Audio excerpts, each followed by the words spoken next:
নমস্কার। গল্পসঙ্গীর গল্পের আসরে আপনাদের স্বাগত জানাই। আজ আপনাদের পড়ে শোনাব সাহিত্যিক মানিক বন্দ্যোপাধ্যায়ের লেখা গল্প ফাঁসি।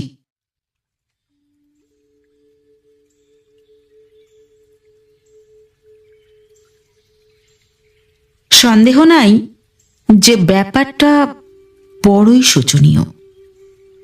কে কল্পনা করিতে পারিত ৩২ বৎসর বয়স পর্যন্ত স্বাভাবিক শান্ত জীবনযাপন করিবার পর গণপতি শেষ পর্যন্ত এমন একটা ভয়ানক ব্যাপারে জড়াইয়া পড়িবে।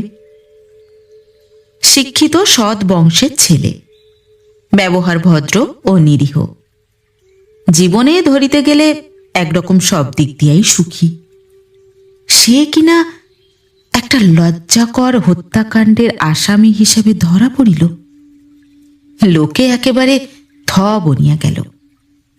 চরিত্রবান সংযত প্রকৃতির ভদ্রলোকের মুখোশ পরিয়া কিভাবেই সকলকে এতদিন খুনিটা ঠকাইয়া আসিয়াছিল। কি সাংঘাতিক মানুষ! হ্যাঁ, জগতে এমন মানুষও থাকে? গণপতিকে পুলিশে ধরিবার পর ভীত বিব্রত ও লজ্জায় দুঃখে আধমরা আত্মীয় স্বজনের চেয়ে পরিচিত ও অর্ধপরিচিত অনাত্মীয় মানুষগুলির উত্তেজনাই যেন মনে হইতে লাগিল প্রখরতর। বিচারের দিন আদালতে ভিড় যা জমিতে লাগিল বলিবার নয়। টিকিট কিনিয়া রঙ্গমঞ্চে মিথ্যা নাটকের অভিনয় দেখার চেয়ে আদালতে নারী ঘটিত খুনি মকদ্দমার বিচার দেখা যে কত বেশি মুখরোচক সে শুধু তারাই জানে রোজ খবরের কাগজে আগের দিনের আইন আদালতের কার্যকলাপের বিবরণ পড়িয়াও যাদের কৌতূহল মেটে না। বেলা 10টায় খাওয়া দাওয়া সারিয়া উকিল মোক্তারের মতো যারা আদালতে ছুটিয়া যায়। বাড়িতেই গণপতির 3 জন উকিল। তার বাবা রাজেন্দ্রনাথ এককালে মস্ত উকিল ছিলেন। মাসে একসময় তিনি 10,000 টাকাও উপার্জন করিয়াছেন। এখন 70 বৎসর বয়সে আর কোর্টে যান না। বড় ছেলে পশুপতি বছর 12 প্র্যাকটিস করিতেছে। বাপের মতো না হোক, নাম ডাক তারও মন্দ নয়। গণপতির ছোট ভাই মহিপতিও উকিল, তবে আন করা নতুন। বড় উকিলের বড় উকিল বন্ধু থাকে, সমব্যবসায়ী কিনা। গণপতির পক্ষ সমর্থনের জন্য অনেকগুলি নামকরা আইনজ্ঞ মানুষ একত্রিত হইলেন। তাতেও মামলার গুরুত্ব গুরুতর রকম বাড়িয়া গেল। তবে গণপতিকে শেষ পর্যন্ত বাঁচানো চলিবে কিনা সে বিষয়ে ভরসা করিবার সাহস এঁদের রহিল না। মুশকিল হইল এই যে মামলাটা একেবারে জটিল নয়। মামলা যত জটিল হয়, আইনের বড় বড় মাথাওয়ালা লোক মামলাকে জটিলতর করিয়া খুশি মতো মীমাংসার দিকে ঠেলিয়া দিবার সুযোগ পান তত বেশি। সহজ সরল ঘটনা। বাহির হইতে ঘরের শিকল তোলা ছিল, আর স্বয়ং পুলিশ গিয়া খুলিয়াছিল সে শিকল। ভিতরে ছিল মাত্র রক্তমাখা মৃতদেহটা আর ভয়ে আতপাগলা গণপতি। গোটা 2 টিকটিকি আর কয়েকটা মশা ছাড়া ঘরে আর দ্বিতীয় প্রাণী ছিল না। মশা অবশ্য মানুষ মারে, মানুষ যত মানুষ মারে তার চেয়েও ঢের ঢের বেশি। তবু কেন যেন এই খুনের অপরাধটা মশার ঘাড়ে চাপানোর কথাটা গণপতির পক্ষের উকিলেরা একেবারে ভাবিয়াও দেখিলেন না। তারা শুধু প্রমাণ করিবার চেষ্টা করিতে লাগিলেন যে মৃতদেহটা আগেই ঘরের মধ্যে ছিল, পরে গণপতিকে ফাঁকি দিয়া ঘরে ঢুকাইয়া বাহির হইতে শিকল তুলিয়া দেওয়া হয়। বড় বিপদ, দয়া করে একবার আসবেন। এই কথা বলিয়া গণপতিকে ফাঁকি দিয়াছিল একটি লোক, যার বয়স ছিল প্রায় 40। পরনে ছিল কোঁচানো ধুতি, সিল্কের পাঞ্জাবি আর পালিশ করা ডার্বি শু। গোঁপদাড়ি কামানো, চোখে পুরু কাচের চশমা, বিবর্ণ ফর্সা রং। লোকটাকে দেখতে নাকি অনেকটা ছিল কলেজের প্রফেসরের মতো। প্রফেসর হইলেই মানুষের চেহারা কোনো বৈশিষ্ট্য অর্জন করে কি না, গণপতিকে এই কথা জিজ্ঞাসা করা হইলে সে জবাব দিতে পারে নাই। বোকার মতো হাঁ করিয়া বিচারকের দিকে চাহিয়াছিল। এই লোকটি ছাড়া আরও 3 জন লোককে গণপতি দেখিতে পাইয়াছিল বাড়ির সরু লম্বা বারান্দাটার শেষে। 3 তলার সিঁড়ির নিচে অন্ধকারে কারা দাঁড়াইয়াছিল। অন্ধকারে দাঁড়াইয়া থাকিলে গণপতি তাদের দেখিতে পাইল কেমন করিয়া? বিচারক এই কথা জিজ্ঞাসা করিলে গণপতি এতক্ষণ বোকার মতো চুপ করিয়া থাকিয়া এমন জবাব দিয়াছিল যে বিচারক সন্দিগ্ধ দৃষ্টিতে তার দিকে তাকাইয়াছিলেন। গণপতি যে কৈফিয়ত দিল সেটা যে একেবারে অসম্ভব তা অবশ্য বলা যায় না। অমন কত মজার ব্যাপার এই মজার জগতে ঘটিয়া থাকে।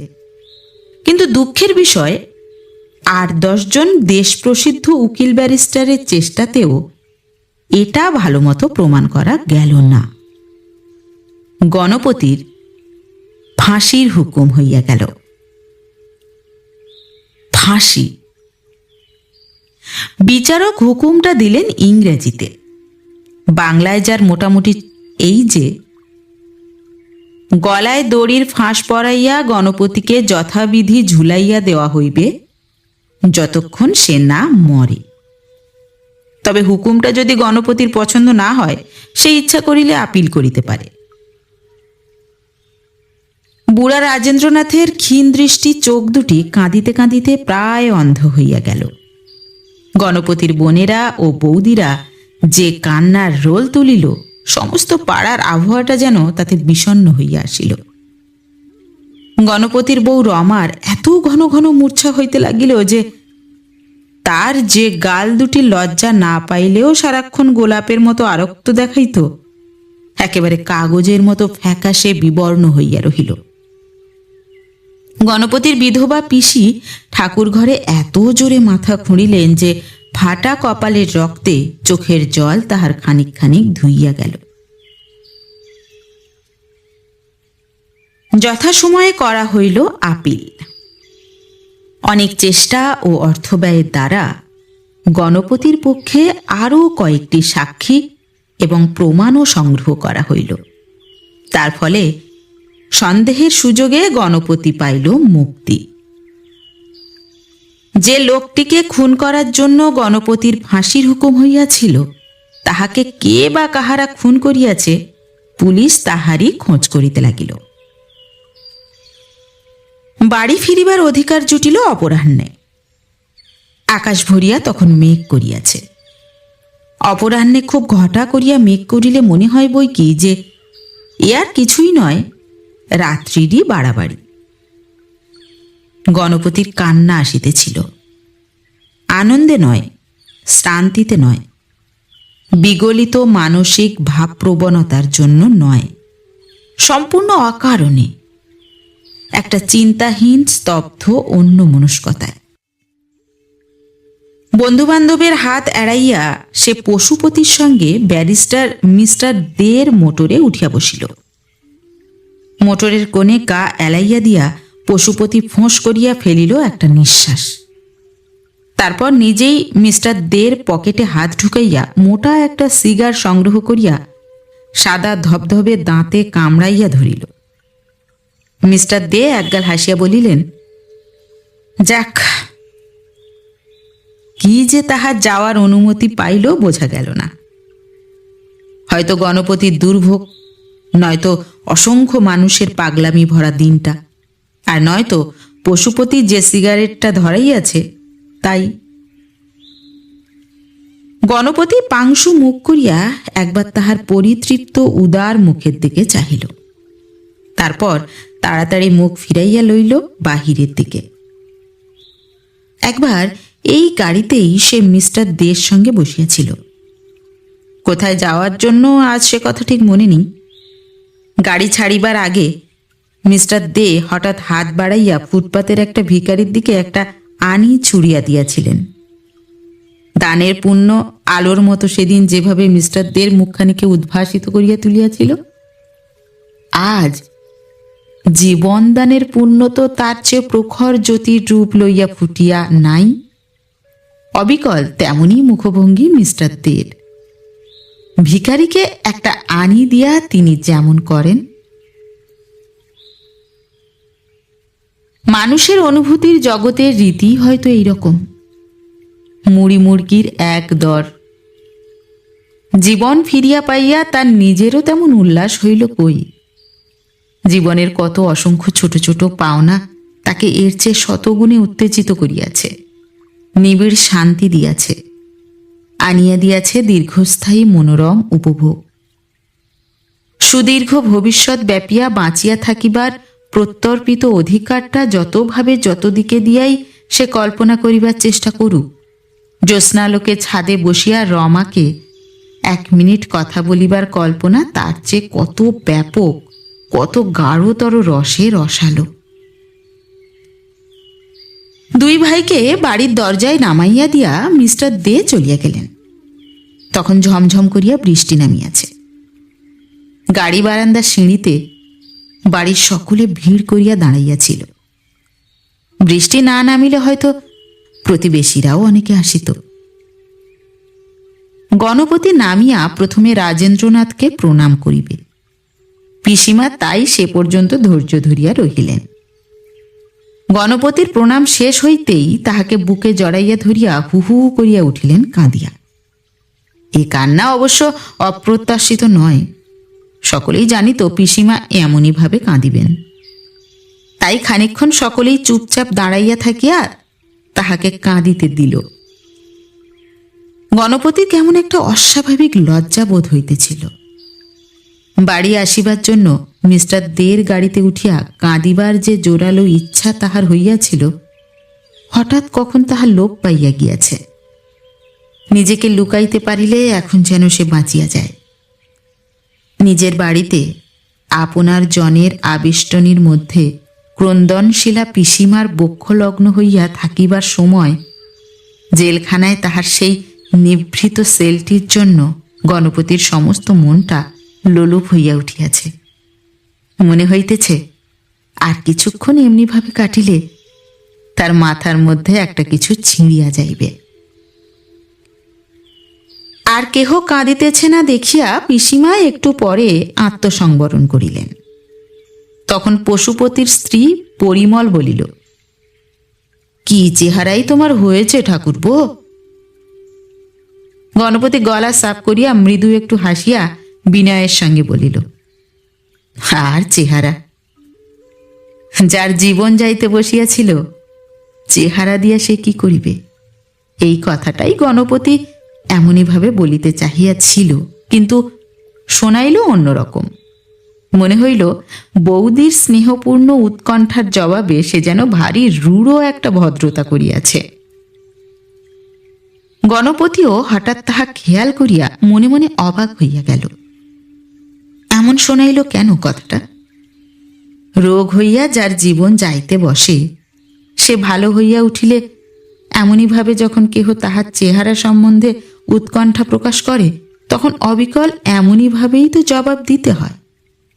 চেহারা কেন খারাপ হইয়াছে উভয় পক্ষেরই যখন তাহার জানা থাকে, চেহারা সম্বন্ধে এই তো তখন বলিবার রীতি। অথচ আজ এই কথোপকথন তার এতগুলি আপনার জনের কানে গিয়া আঘাত করিয়াছে। কারণটা গণপতি যেন বুঝিতে পারিল। রোগে যে রোগা হয় চেহারা খারাপ হওয়ার অধিকার তাহার আছে, সেটা তার দোষ নয়। কিন্তু খুনের দায়ে জেলে গিয়া রোগা হইয়া আসিবার অধিকার এ জগতে কারো তো নাই। সে তো পাপের ফল। অন্যায়ের প্রতিক্রিয়া তার দুর্বল দেহ ও পাংশু মুখ যে শুধু এই কথাটাই ঘোষণা করিতেছে, অতি লজ্জাকর একটা খুনের দায়ে সে পুলিশের হাতে ধরা পড়িয়াছিল। মাথাটা ঘুরিতেছিল। গণপতি একবার বিহবলের মতো সকলের মুখের দিকে চাহিয়া দেখিল। এতক্ষণে তাহার চোখ পড়িল রমার দিকে। আর সকলে তাহার চারিদিকে ভিড় করিয়া আসিয়া দাঁড়াইয়াছে। রমা কিন্তু কাছে আসে নাই। পাশের লাইব্রেরি ঘরে ঢুকিবার দরজাটার আড়ালে সে পাথরের মূর্তির মতো স্তব্ধ হইয়া আছে। অনেক দূরে, দীর্ঘ ব্যবধানে। চাহিয়া থাকিতে থাকিতে ব্যবধানটা যেন ক্রমেই বাড়িতে লাগিল, তারপর লুপ্ত হইয়া গেল অন্ধকার। বাড়ি ফিরিয়া পরিমলের সঙ্গে একটা কথা বলিয়াই গণপতি যে মূর্ছিত হইয়া পড়িয়া গেল, এতে কারো অবাক হওয়ার কারণ ছিল না। আহা, প্রায় 6 মাস ধরিয়া বেচারা কি কম সহ্য করিয়াছে। কারাগারের পাষাণ প্রাচীরের অন্তরালে নিজের জীবন লইয়া ভাগ্যের লটারি খেলার অনিশ্চিত ফলাফলের প্রতীক্ষায় একাকী দিন কাটানো তো শুধু নয়, বাহিরের অদৃশ্য জগতের কাছে ঘাড় মোচড়ানো অফুরন্ত কাল্পনিক লজ্জা ভোগ করাও তো শুধু নয়, গণপতি যে অনেকগুলো দিন ধরিয়া ফাঁসির দিনও গুনিয়াছে। ফাঁসি ভাবিতে গেলেও নিরাপদ সহজ মানুষের দম আটকাইয়া আসে না। মূর্ছিত হইয়া পড়িবে বই কি গণপতি, অনেক আগেই তার 2 বার মূর্ছা হওয়া উচিত ছিল। একবার যখন সে নিজের ফাঁসির হুকুম শোনে, আর যখন সে জানিতে পারে এ জীবনের মতো ফাঁসিটা তাহার বাতিল হইয়া গিয়েছে। আশ্চর্য রকম শক্ত মানুষ বলিয়াই না মূর্ছাটা সে এতক্ষণ ঠেকাইয়া রাখিয়াছিল। সহ্য শক্তি রমারও কম নয়। আজ কতকাল সে খুনি আসামির বউ হইয়া বাঁচিয়া আছে। অপাপবিদ্ধ পবিত্র মানুষের ঘরকন্যার মধ্যে পাড়ার এক পাল ভদ্রমহিলার কৌতুক ও কৌতূহল মেশানো সহানুভূতির আকণ্ঠ আবর্তে কতদিন ধরিয়া সে অহরাত্রি যাপন করিয়াছে। স্বামীর আগামী ফাঁসির তারিখের বৈধব্যকে ক্রমাগত বরণ করিয়া করিয়া। আপিল যদি না করা হইত, আজ রাত্রি প্রভাত হইলে কারো সাধ্য ছিল না রমাকে বউ করিয়া রাখে।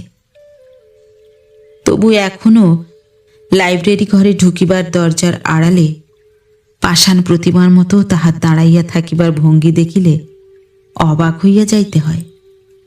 না আছে চোখে ভয়, না আছে দেহের শিহরণ। পাষাণ প্রতিমার মতোই তার কাঠিন্য যেন অকৃত্রিম।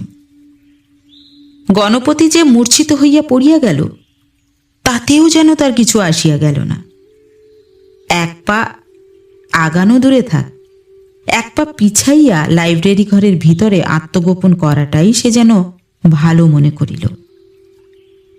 স্বামী সত্যবানের মতোই যে স্বামী তাহার মৃত্যুর কবল হইতে ফিরিয়া আসিয়াছে, সেই স্বামীর মূর্ছা ভাঙিবার কি আয়োজন হইল, একবার তাহা চাহিয়া দেখিবার শখটাও অন্ততপক্ষে রমার গেল কোথায়।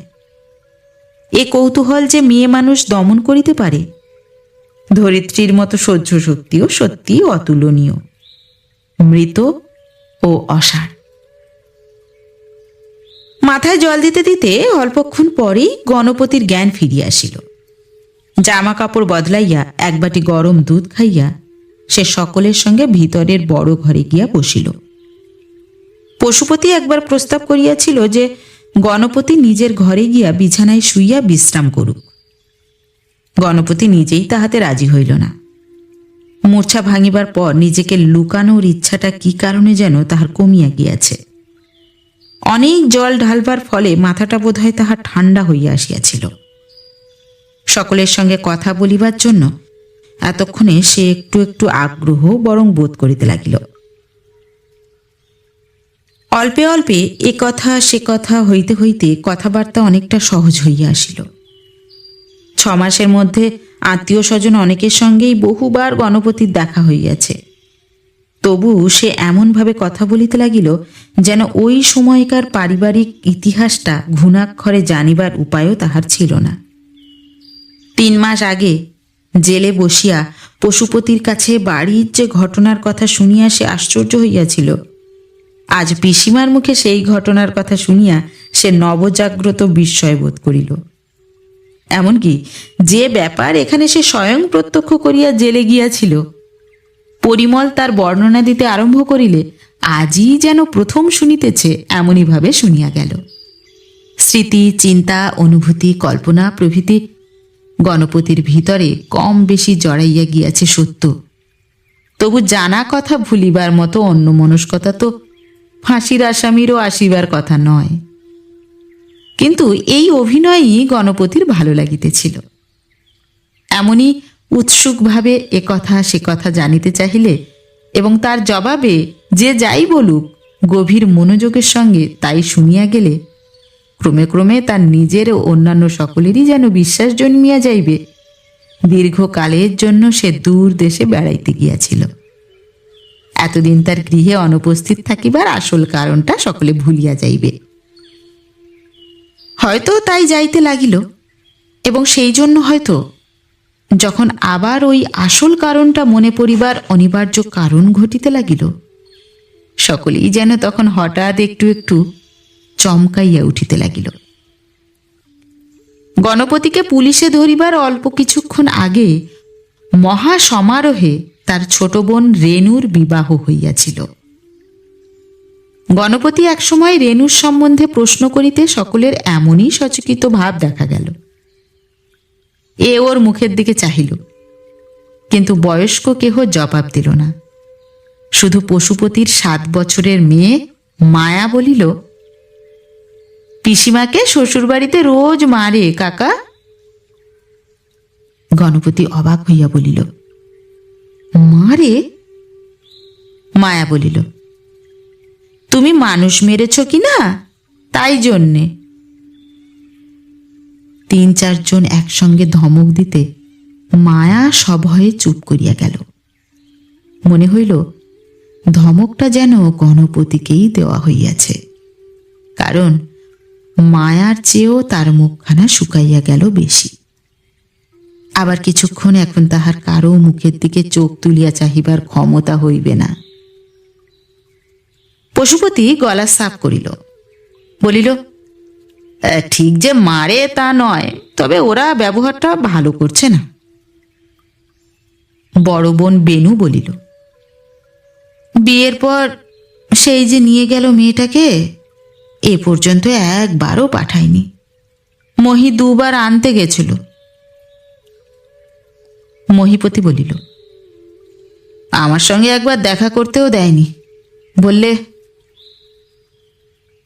রাজেন্দ্রনাথ কাঁপা গলায় বলিলেন, আহা, থাক না ওসব কথা। বাড়িতে ঢুকতে না ঢুকতে ওকে ওসব শোনাবার দরকার কি? ও তো আর পালিয়ে যাবে না। খানিকক্ষণ সকলে চুপ করিয়া রহিল। বাহিরে বাদল মাঝখানে একটু কমিয়াছিল, এখন আবার আরো জোরের সঙ্গে বর্ষণ শুরু হইয়াছে। ঘরের মধ্যে এখন ভিজা বাতাসের গাঢ়তম স্পর্শ মেলে। রমা এবারও ঘরে আসে নাই। এবারও সে নিজেকে আড়াল করিয়া রাখিয়াছে পাশের ঘরের দরজার ওদিকে। তবে এবার আর সে দাঁড়াইয়া নাই, মেঝেতে বসিয়াছে। একতলার রান্নাঘর হইতে ডাল সম্ভারের গন্ধ ভিজা বাতাসকে আশ্রয় করিয়া আসিয়া এ ঘরে জমা হইয়াছে।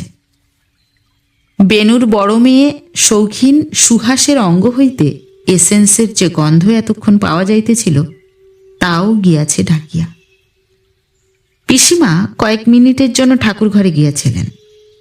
প্রসাদ ও প্রসাদী ফুলের রেকাবি হাতে তিনি এই সময় ফিরিয়া আসিলেন। সকলের আগে গণপতিকে বলিলেন, জুতো থেকে পাটা খোলতো বাবা। জুতার স্পর্শ ত্যাগ করিয়া গণপতি পবিত্র হইল। পিসিমা প্রসাদী ফুল লইয়া তাহার কপালে ঠেকাইলেন। তারপর হাতে দিলেন প্রসাদ এবং আজও আধা মমতা আধা ধমকের সুরে তাহার চিরন্তন অনুযোগটা শুনাইয়া দিলেন। ঠাকুর দেবতা কিছু তো মানবি নে, শুধু অনাচার করে বেড়াবি।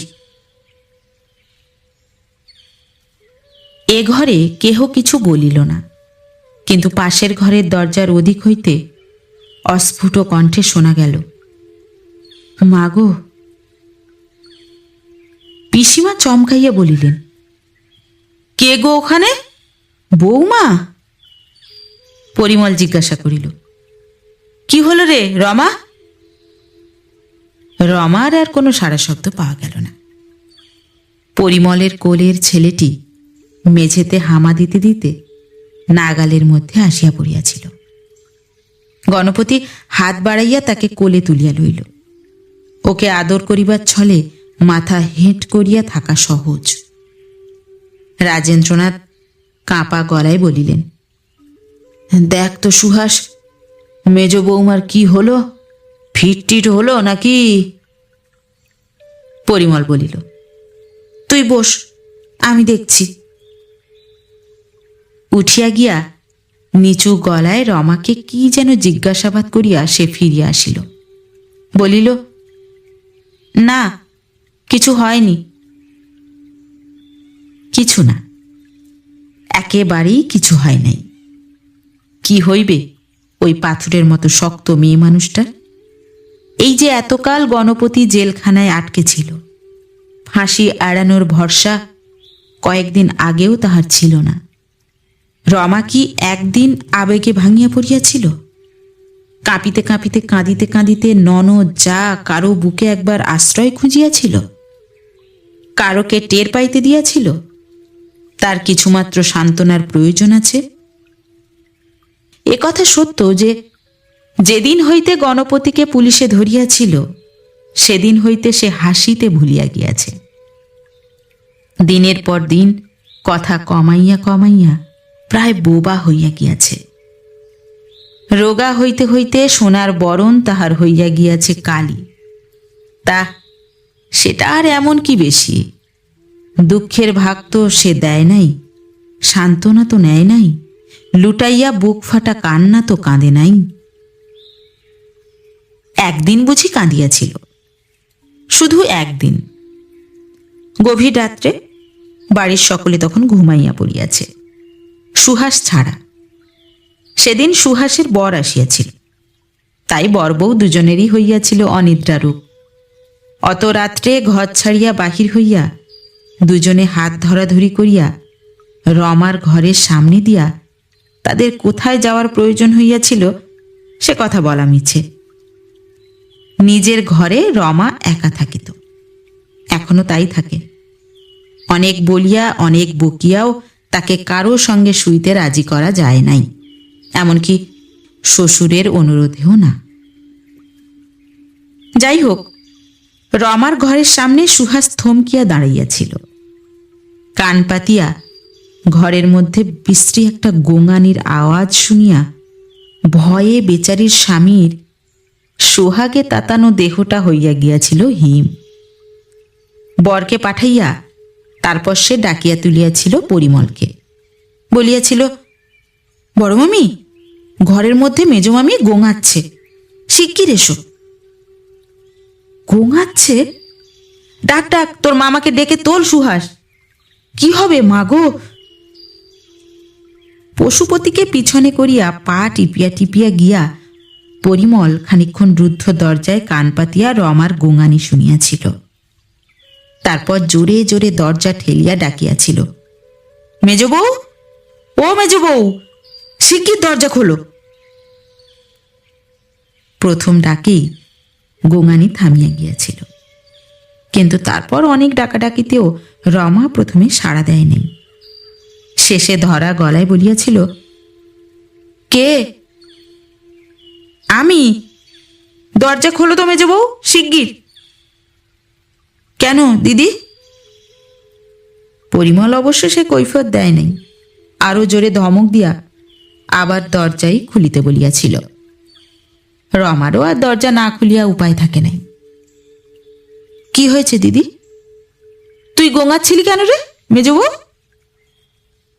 রমা বিস্ময়ের ভান করিয়া বলিয়াছিল, গোঙাচ্ছিলাম? কে বললে? বারান্দার আলোয় রমার মুখে চোখের জলের দাগগুলি স্পষ্টই দেখা যাইতেছিল। একটু থামিয়া ঢোক গিলিয়া পরিমল বলিয়াছিল, আমি নিজে শুনেছি। তুই তবে কাঁদছিলে? না, কাঁদিনি তো। কে বললে কাঁদছিলাম? বলিয়া পশুপতির দিকে নজর পড়ায় রমা লম্বা ঘোমটা টানিয়া দিয়াছিল। তখন পরিমল বলিয়াছিল, আমি আজ তোর ঘরে শোব রমা। রমা বলিয়াছিল, কেন? কি কৈফিয়তি যে মেয়েটা দাবি করিতে জানে অফুরন্ত। পরিমল ইতস্তত করিয়া বলিয়াছিল, ভয় টয় যদি পাস। রমা বলিয়াছিল, ভয় পাবো কেন? আমারও তো ভয় নেই, বড্ড ঘুম পাচ্ছে দিদি বলিয়া সকলের মুখের উপর দরজা বন্ধ করিয়া দিয়াছিল। কি রূঢ় ব্যবহার! মনে করলে আজও পরিমলের গা জ্বালা করে। যাই হোক, তারপর হইতে রাত্রে বাহিরে গেলে বাড়ির অনেকেই চুপি চুপি রমার ঘরের দরজায় কান পাতিয়া ভিতরের শব্দ শুনিবার চেষ্টা করিয়াছে, কিন্তু আর কোনোদিন কিছু শোনা যায় নাই। শোনা যাইবে কি? রমা কি সহজ মেয়ে? হোক না স্বামীর ফাঁসি, সে দিব্যি মস্ত একটা ঘরে সারা রাত একা নাক ডাকাইয়া ঘুমাইতে পারে। আজ হঠাৎ অস্ফুট স্বরে একবার মাগো বলিয়া ফেলিয়াছে বলিয়াই ওর যে কিছু হইয়াছে এ কথা মনে করিবার কোনো প্রয়োজন নাই। মিস্টার দের কড়া সিগার টানিয়া পশুপতির বোধহয় গলাটা খুসখুস করিতেছিল। সে আর একবার সাফ করিয়া বলিল, রেনুর জন্য তুমি ভেবো না গনু, ওকে আসতে দেয়নি বটে, কিন্তু ওকে কষ্ট ওরা দেয় না। বিবাহের পর প্রথম শ্বশুরবাড়ি গিয়া আর আসিতে না দিলে 16 বছরের মেয়েকে কষ্ট দেওয়া হয় কিনা গণপতি ধারণা করিয়া উঠিতে পারিল না। কিন্তু বোনটার জন্য তার নিজের বড় কষ্ট হইতে লাগিল। মৃদুস্বরে সে বলিল, ওকে একটা তার করে দিলে হতো না? পশুপতি বলিল, তোমার কথা থাকবে, কাজ নেই, কি আর হবে ওতে? মাঝখান থেকে বাড়ির লোক হয়তো অসন্তুষ্ট হবে, কাল খবরের কাগজেই সব পড়তে পারবে। খবরের কাগজ? তা ঠিক, খবরের কাগজে কাল সব খবরই বাহির হইবে বটে, কিন্তু রেনু কি খবরের কাগজ পড়িতে পায়? ভাই খুনের দায়ে ধরা পড়িয়াছে বলিয়া অতটুকু মেয়েকে যারা আটক করিয়া রাখিতে পারে, এতখানি উদারতা কি তাদের হওয়া সম্ভব? গণপতি পরিমলের ছেলেকে মেঝেতে নামাইয়া দিয়া বলিল, তবু আপিলের ফলটা আগে থাকতে জানতে পারলে। রাজেন্দ্র বলিলেন, তাই বরং দাও পশু, রেনুর শ্বশুরকে একটা তার করে দাও, লিখে দিও, প্লিজ ইনফর্ম রেনু, নয়তো সে বেটা হয়তো মেয়েটাকে কিছু জানাবে না। তার লিখিতে পশুপতি আপিস ঘরে গেল। মানুষের মধ্যে খোঁজ করিলে সবসময় মানুষকে খুঁজিয়া পাওয়া যায়। পাশবিকতা দিয়া হোক, দেবত্ব দিয়া হোক, কে নিজেকে সম্পূর্ণ ঢাকিয়া রাখিতে পারে? 32 বছর যে পরিবারে গণপতি সহজ স্বাভাবিক জীবনযাপন করিয়াছে, আজ সেখানে একটা বিভৎস অসাধারণত্ব অর্জন করিয়া ফিরিয়া আসিয়া সে যে বিশেষভাবে অনুসন্ধিৎসু হইয়া উঠিবে এবং এতগুলি মানুষের মধ্যে ক্রমাগত মানুষকে খুঁজিয়া পাইতে থাকিবে, তাতে আশ্চর্যের কিছু নাই। পলকে সে টের পাইতে লাগিল, এরা ভুলিতে পারিতেছে না। বিচার নয়, বিশ্লেষণ নয়, বিরাগ অথবা ক্ষমাও নয়, শুধু স্মরণ করিয়া রাখা। স্মরণ করিয়া রাখা যে তাদের এই গণপতির অকথ্য কলঙ্ক রটিয়াছে। দেশের ও দশের কাছে সে পরিবারের মাথা হেঁট করিয়া দিয়াছে। আইনের আদালতে ভালো রকম প্রমাণ না হোক, মানুষের আদালতে তার পাশবিকতা প্রমাণিত হইয়া গিয়াছে। ফাঁসির হুকুম রদ হোক, এ ব্যাপারের এইখানে শেষ নয়, এখনো অনেক বাকি, অনেক মন ও মানের লড়াই। প্রত্যেকের ভিতরের মানুষটি এই অনিবার্য ক্ষতি ও বিপদের চিন্তায় ভীত ও বিমর্ষ হইয়া আছে। এই যে মানুষ, ভেতরের মানুষ, হে বড় দুর্বল, বড় স্বার্থপর। তাই এ কথাটাও কে না ভাবিয়া থাকিতে পারিয়াছে যে এর চেয়ে ফাঁসি হইয়া গেলেই অনেক সহজে সব চুকিয়া যাইতে পারিত। যে নাই, কতকাল কে তার কলঙ্ক কাহিনী মনে করিয়া রাখে? মনে করিয়া রাখিলেই বা কি? গণপতি না থাকিলে এ বাড়িতে কেন তার কলঙ্কের ছায়াপাত হইবে? সেটা নিয়ম নয়। লোকে শুধু এই পর্যন্ত ভাবিতে পারিত যে এ বাড়িতে একটা বদলোক থাকিত, যে একটা স্ত্রী লোক ঘটিত অপরাধে জড়িত হইয়া একটা মানুষ খুন করিয়া ফেলিয়াছিল। কিন্তু সে লোকটা এখন আর নাই। এই বাড়ির আবহাওয়া এখন আবার পবিত্র। এ বাড়ির মানুষগুলি ভালো। আর তা হইবার নয়।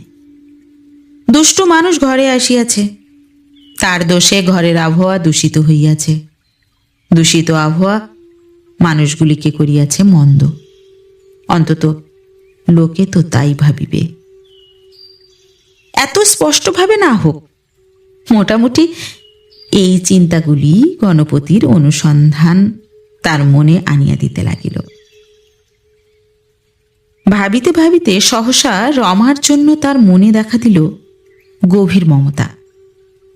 জেলে বসিয়া রমার কথা ভাবিয়া তার খুব কষ্ট হইত, কিন্তু সে ছিল শুধু তার দুর্ভাগ্যের কথা ভাবিয়া। রমা যে যাতনা ভোগ করিতেছে তাই ভাবার কষ্ট। কিন্তু এখন হঠাৎ সে বুঝিতে পারিল, স্বামীর জন্য শুধু ভাবিয়াই রমা রেহাই পায় নাই। নিজের অন্ধকার ভবিষ্যৎটার পীড়ন সহিয়াই তার মহাশক্তির পরীক্ষা শেষ হয় নাই। আরো অনেক কিছু জুটিয়াছে। বাহিরের জগৎ নরঘাতকের স্ত্রীকে যা দেয়, সেসব যে কি, এবং সেসব সহ্য করিতে একটি নিরুপায় ভীরু বধূর যে কতখানি কষ্ট হইতে পারে, ধারণা করিবার মতো কল্পনা শক্তি গণপতির ছিল না। যেটুকু সে অনুমান করিতে পারিল, তাতেই বুকের ভেতরটা তাহার তোলপাড় করিতে লাগিল। নিজেকে সে বুঝাইবার চেষ্টা করিতে লাগিল যে যাক, রমার একটা প্রকাণ্ড দুর্ভাবনা তো দূর হইয়াছে। স্বামীকে ফিরিয়া পাইয়া আজ তো মনে তার আনন্দের বাণ ডাকিয়াছে। এতদিন সে যদি অকথ্য দুঃখ পাইয়াই থাকে, আজ আর সে কথা ভাবিয়া লাভ কি? প্রতিকারের উপায়ও তো তাহার হাতে ছিল না যে রমার দুঃখ কমানোর চেষ্টা না করার জন্য আজ আফসোস। জেলে বসিয়া রমার দুঃখটা সে ঠিকমতো পরিমাপ করিতে পারে নাই। অন্যায় যদি কিছু হইয়া থাকে তা শুধু এই। তা এ অন্যায়ের জন্য রমার আর কি আসিয়া গিয়াছে? সে বুঝিলেই তো রমার দুঃখ কমিত না। রাত্রি ৯টার সময় বৃষ্টি বন্ধ হইল। পাড়ার ২-১ ভদ্রলোক এবং পাড়ার বাহিরের ২-৪ জন বন্ধু বান্ধব দেখা করিতে আসিলেন। পশুপতির ইচ্ছা ছিল গণপতি আজ কারো সঙ্গে দেখা না করে। সেই সকলকে বলিয়া দেয় যে গণপতির শরীর খুব খারাপ, সে শুইয়া পড়িয়াছে। কিন্তু গণপতি এ কথা কানে তুলিল না। নিচে গিয়া সকলের সঙ্গে দেখা ও বসিয়া আলাপ করিল। রমার কথা নূতনভাবে ভাবিতে আরম্ভ করিবার পর গণপতি নিজের মধ্যে একটা নূতন তেজের আবির্ভাব অনুভব করিতেছিল। সে বুঝিতে পারিয়াছিল, যাই ঘটিয়া থাক, ভীরু ও দুর্বলের মতো হাল ছাড়িয়া দিলে চলিবে না। নিজের জোরে আবার তাহাকে নিজের পারিবারিক ও সামাজিক জীবনকে গড়িয়া তুলিতে হইবে। ভূমিকম্পে বাড়ি অল্প বিস্তর জখম হইয়াছে বলিয়া মাঠে বাস করিলে তো তাহা চলিবে না। বাড়িটা আবার মেরামত করিয়া লইতে হইবে। লজ্জায় সে যদি এখন মুখ লুকায়, তার লজ্জার কারণটা যে লোকে আরো বেশি সত্য বলিয়া মনে করিতে আরম্ভ করিবে, আরো বড় বলিয়া ভাবিতে থাকিবে। যারা আসিয়াছিলেন, গণপতির মুক্তিতে আনন্দ জানানোর ছলে কৌতূহল মিটাইতেই তাহাদের আগমন। গণপতির সঙ্গে কথা বলিয়া সকলে একটু অবাক হইয়াই বাড়ি গেলেন। মানুষটা ভাঙিয়া চুরিয়া গিয়াছে সন্দেহ নাই, কিন্তু খুব যে নিচে নামিয়াছে কারো তা মনে হইল না। সে নিজেই একরকম চেষ্টা করিয়া প্রথম আলাপের আড়ষ্টতা কাটাইয়া আনিল। বেশি বকিল না, বেশি গম্ভীর হইয়া থাকিল না। গোয়ারের মতো ফাঁসির হুকুম পাওয়ার ব্যাপারটাকে অবহেলা করিয়া একেবারে উড়াইয়াও দিল না। আবার এমন ভাবও দেখাইল না যে ফাঁসির হাত এড়ানোর আনন্দে বিগলিত হইয়া পড়িয়াছে। ভগবান তো আছেন, বিনা দোষে একজনকে তিনি কি শাস্তি দিতে পারেন? এমন আশ্চর্য সরলতার সঙ্গে এমনভাবে গণপতি একবার এই কথাগুলি বলিল যে শ্রোতাদের মনে তার প্রতি সত্য সত্যই একটা শ্রদ্ধার ভাব দেখা দিল। মনে হইল আসিবার সময় লোকটার সম্বন্ধে যে ধারণা তাদের ছিল, লোকটা হয়তো সত্যি অতটা খারাপ নয়। আগন্তুকদের মধ্যে এই পরিবর্তনটুকু টের পাইতে গণপতির বাকি রহিল না। জয়ের গর্বে ও আশার আনন্দে তার বুক ভরিয়া গেল। এবার তাহার বিশ্বাস হইতে লাগিল যে সে পারিবে। তার ভাঙা মান সম্ভ্রমকে আবার সে নিটল করিয়া গড়িয়া তুলিতে পারিবে। তার নামে চারিদিকে যে ঢিঢি শব্দ পড়িয়া গিয়াছে, ক্রমে ক্রমে একদিন সে শব্দ ক্ষীণ হইতে ক্ষীণতর হইয়া আসিয়া একেবারে মিলাইয়া যাইবে। তার সম্বন্ধে ঘৃণা ও অশ্রদ্ধার ভাব মরিয়া গিয়া মানুষের মনে আবার জাগিয়া উঠিবে প্রীতি ও শ্রদ্ধা। মানুষের মাঝখানে মানুষের মতো বাঁচিয়া থাকিতে আর তার কোনো অসুবিধা থাকিবে না। রাত্রি বাড়িয়া যাইতেছিল। বাহিরে সকলে চলিয়া গেলে গণপতি আর বেশি দেরি না করিয়া সামান্য কিছু খাইয়া নিজের ঘরে শুইতে গেল। নবজীবনের সূচনা করিতে বাহিরের কয়েকটি লোকের কাছে খানিক আগে সে যে সাফল্য লাভ করিয়াছিল, তখনও তার মন হইতে তার মাদকতা ভরা মোহ কাটিয়া যায় নাই, এবং খানিক পরে সেই জন্যই রমার সঙ্গে তার বাঁধিল বিবাদ। বিবাদ! এমন প্রত্যাবর্তনের পর রমার সঙ্গে প্রথম দেখা হওয়ার রাত্রে বিবাদ? হয়তো ঠিক তা নয়, কিন্তু রমা ঘরে আসিবার ঘণ্টাখানিক পরে দুজনের মধ্যে যেসব কথার আদান প্রদান হইল, সেগুলি বিবাদের মতোই একটা কিছু হইবে। আবেগ উচ্ছ্বসিত হইয়া উঠিবার সাহস দুজনের কাহারও ছিল না। ঘরে ঢুকিয়া রমা তাই যেমন ধীর পদে তার কাছে আসিল, সেও তেমনি ধীরভাবেই তাহাকে বুকের মধ্যে গ্রহণ করিল। রমার ওজন অর্ধেক হালকা হইয়া গিয়াছিল, কিন্তু গণপতি সেটা ভালো রকম টের পাইল না। তার গায়ের জোরও যে অর্ধেক কমিয়া গিয়াছে। রমার দু চোখ দিয়া আস্তে আস্তে জলের ফোঁটা নামিতেছিল। খানিকক্ষণ পরে সে বলিল, তোমায় ফিরে পাব ভাবিনি। গণপতি তার মাথাটা কাঁধের পাশে চাপিয়া ধরিয়া বলিল, আমিও ভাবিনি আবার এ ঘরে তোমার কাছে ফিরে আসতে পাব। শুধু রমার কাছে নয়, এ ঘরে রমার কাছে ফিরিয়া আসিবার স্বাদ। রমাকে দেখিবার ফাঁকে ফাঁকে এখনো গণপতি ঘরখানাকে দেখিতেছিল। প্রায় কিছুই বদলায় নাই ঘরের। বাগানের দিকে দুটি জানালার কাছে যেখানে যেভাবে খাট পাতা ছিল, আজও সেইভাবে সেইখানে তেমনইভাবে পাতা আছে। ও কোণে দেওয়ালে বসানো আলোটার ঠিক নিচে রমার প্রসাধনের টেবিল। 6 মাস কি সে প্রসাধন করিয়াছিল? এখানে খাটে বসিয়া আজও আয়নাটাতে তাদের প্রতিবিম্ব দেখা যাইতেছে। রমা আগে মাঝে মাঝে কৌতুক করিয়া জিজ্ঞাসা করিত, ওরা কে গো, আমাদের দেখছে না তো? দেওয়ালে তাদের বিবাহের বেশে তোলা ফটো এবং এ বাড়ির ও রমার বাড়ির কয়েকজনের ফটো টাঙানো আছে। কেবল পুরনো যে 3টি দামি ক্যালেন্ডার ছিল, তার একটির বদলে আসিয়াছে 2টি সাধারণ ছবিওয়ালা ক্যালেন্ডার। তার অনুপস্থিতির সময়ের মধ্যে একটা বছর কাবার হইয়া গিয়া নতুন একটা বছর যে আরম্ভ হইয়া গিয়াছে। আরও একটা পরিবর্তন হইয়াছে ঘরের ঔজ্জ্বল্য কমিয়া গিয়াছে। মেঝেটা সেরকম ঝকঝকে নয়, ফটো আর ছবিগুলোতে অল্প অল্প ধুলা আর ঝুল পড়িয়াছে। চারিদিকে আরও যেন আসিয়া জুটিয়াছে কত অদৃশ্য মলিনতা। কি দেখছ?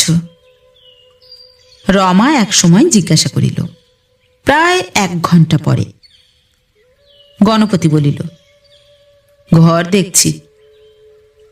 রমা বলিল, ঘর দেখে আর কি হবে? এ ঘরে তো আমরা থাকবো না। থাকবো না? কোন ঘরে যাব তবে? আমরা চলে যাব। রমা বিছানায় নামিয়া একটু সরিয়া ভালো করিয়া বসিল। বিবাদ শুরু হইয়া গিয়াছে। গণপতি একটু বিস্মিত হইয়া বলিল, কোথায় চলে যাব রমা? অনেক বিনিদ্র রাত্রি ব্যাপিয়া রমা এ প্রশ্নের জবাব ভাবিয়া রাখিয়াছে। সে সঙ্গে সঙ্গে জবাব দিল, যেদিকে দু চোখ যায়, অনেক দূর, অচেনা দেশে। কেউ সেখানে আমাদের চেনে না, নাম ধাম জানে না। সেখানে গিয়ে আমরা বাসা বাঁধব। আজ রাত্রেই সব বেঁধে ছেঁধে রাখি, কাল সকাল সকাল বেরিয়ে পড়ব, কেমন? আর একটা দিনও আমি এখানে থাকতে পারবো না। গণপতি বোকার মতো জিজ্ঞাসা করিল, কেন? রমা স্থির দৃষ্টিতে চাহিয়া থাকিয়া বলিল, বুঝতে পারছো না? সবাই আমাদের ঘেন্না করবে, আমরা এখানে থাকবো কি করে? এমনই ভাবে শুরু হইল তাহাদের কথা কাটাকাটি। গণপতি বলিল যে, এমন পাগলের মতো কি কথা বলিতে আছে? বাড়ি ঘর, আত্মীয় স্বজন, অর্থোপার্জন সব ফেলিয়া গেলেই কি চলে? কি বা দরকার যাওয়ার? 2-4 দিন লোকে হয়তো একটু কেমন কেমন ব্যবহার করিতে পারে, তারপর সব ঠিক হইয়া যাইবে। এত ভাবিতেছে কেন রমা? বিবাদ করার মতো করিয়া নয়, আদর করিয়া খুব মিষ্টি ভাষাতেই গণপতি তাহাকে কথাগুলি বুঝাইবার চেষ্টা করিতে লাগিল। বাহিরের ঘরে, বাহিরের কয়েকটি লোকের মন হইতে অন্ধকার ভাব সে যে মোটে 8 ঘন্টার চেষ্টাতে প্রায় দূর করিয়া দিয়াছিল, এ কথা গণপতি কিছুতেই বলিতে পারিতেছিল না। দেশ ছাড়িয়া চিরদিনের জন্য বহু দূর দেশে অজানা লোকের মাঝে আত্মগোপন করিয়া থাকিবার ইচ্ছাটা রমার, তাই তার মনে হইতেছিল ছেলে মানুষই। রমা শেষে হতাশ হইয়া বলিল, যাবে না? গণপতি তাহাকে বুকে টানিয়া আনিল, সস্নেহে তাহার পাংশু কপলে চুম্বন করিয়া বলিল, যাব না বলেছি পাগলি? চলো না 2-4 মাসের জন্য কোথা থেকে বেরিয়ে আসি।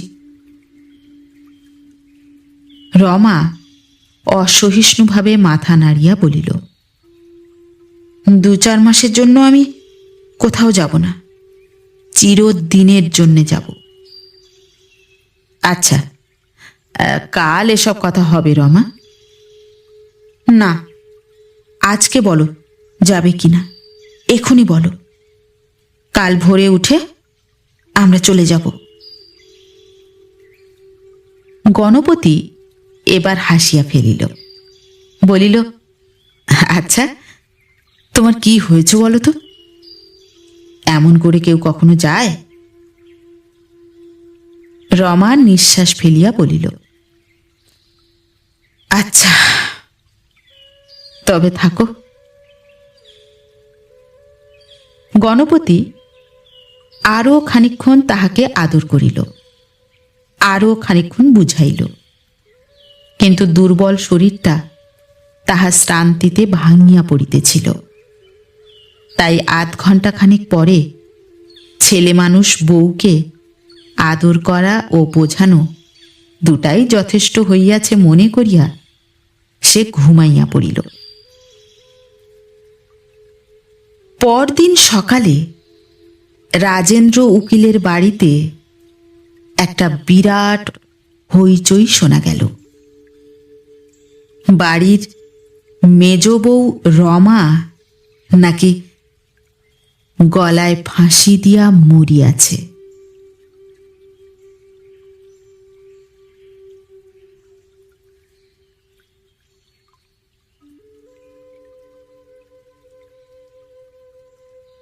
নমস্কার। নতুন একটি গল্প নিয়ে খুব শিগগির ফিরে আসছি। ততক্ষণ সবাই ভালো থাকবেন, সুস্থ থাকবেন। গল্প পাঠ কেমন লাগলো অবশ্যই কমেন্ট করে জানাবেন, এবং ভিন্ন ভিন্ন স্বাদের অডিও স্টোরি শোনার জন্য অবশ্যই চ্যানেলটি সাবস্ক্রাইব করবেন।